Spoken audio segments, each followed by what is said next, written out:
សូមស្វាគមន៍មកកាន់ page ចំណេះដឹងក្នុងការជួញដូរហាងឆេងមាសប្រចាំថ្ងៃនេះយើងមកវិភាគហាងឆេងមាសសារជាថ្មីនៅថ្ងៃសុក្រចុងសប្តាហ៍ទី17ខែកក្កដាឆ្នាំ2026យើងឃើញថាតម្លៃមាសបានបន្តរងសម្ពាធធ្លាក់ថ្លៃក្រោម$4000ក្នុង1អោនទៅរកកម្រិត$4900ក្នុង1អោននេះគឺជាការធ្លាក់ថ្លៃហាងឆេងមាសដ៏ខ្លាំងក្នុងរយៈកាលជាង3ខែជាប់ៗគ្នាមកនេះផងដែរអញ្ចឹងចង់ដឹងទំនោរហាងឆេងមាសនៅព្រឹកនេះ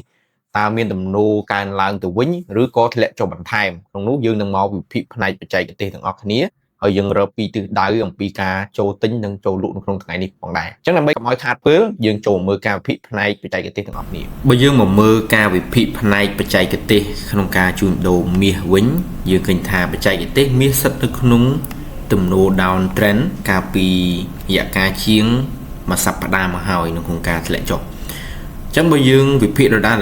ឃើញថាមាសពីទំនោរ up trend ទៅនៅក្នុងតំបន់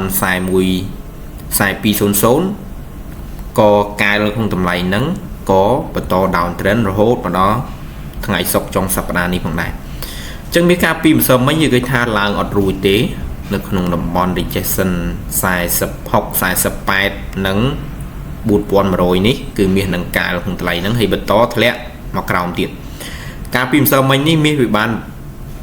rejection មកដល់ 0 support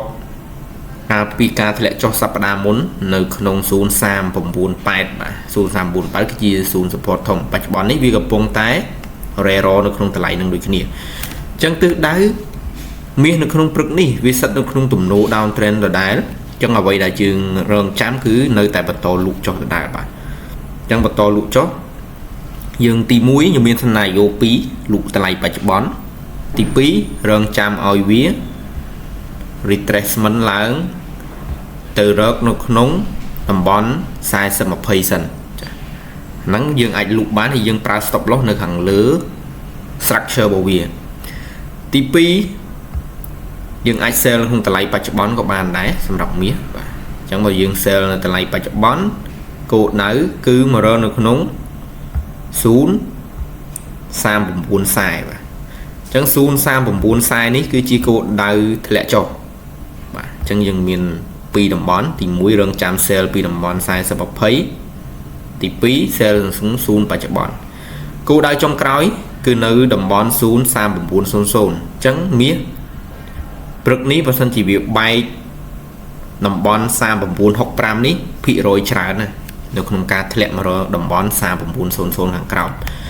ញ្ចឹងតំបន់3900ខាងក្រោមនេះខ្ញុំដាក់នៅក្នុងគេហៅថា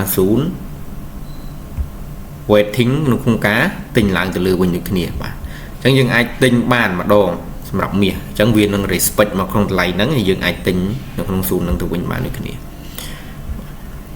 ប៉ុន្តែបើយើងមើលជាលំហូរវាស្ថិតនៅក្នុងទំនោរ down trend អញ្ចឹងអ្វីដែលយើងរងចាំយើងលក់ច្រើនជាង